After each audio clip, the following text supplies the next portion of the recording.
ఆరాధన 9/11/25న చెరుకూరు వారి తోటలో జరపడం జరుగుతుంది. ఆర్యవైశ్యులు అందరూ కలిసి గత 20 సంవత్సరాలు బట్టి ప్రతి సంవత్సరం కూడా ఆర్యవైశ్య వన సమారాధన అనేది ఏర్పాటు చేయడం జరుగుతుంది.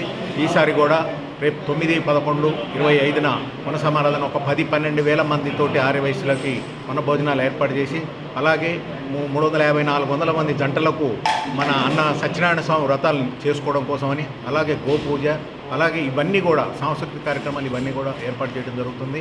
ఒక ఖమ్మం నగరంలో నుంచే కాకుండా చుట్టుపక్కల విలేజెస్ నుంచి కూడా ఆర్యవైశ్య సోదరులందరూ కూడా వస్తారు, రావాలని కోరుకుంటున్నాము.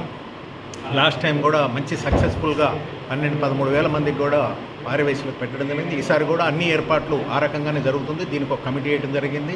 దీనికి ఆర్థికంగా సహకరించడం ఆర్యవైశ్యుల పెద్దలందరూ కూడా ఆర్థికంగా కూడా సహకరించారు.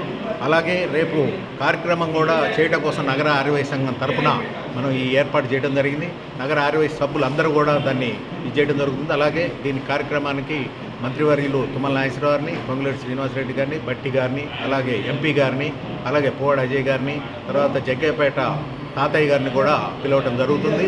ఈ కార్యక్రమంలో కూడా అందరూ కూడా చిన్నలు పెద్దలు అందరూ కూడా వచ్చేసి మంచిగా పాల్గొని మంచి విందు భోజనం స్వీకరించి మంచి సాంస్కృతిక కార్యక్రమాలు చేయవలసిందిగా వీక్షించవలసిందిగా కోరుతున్నాను.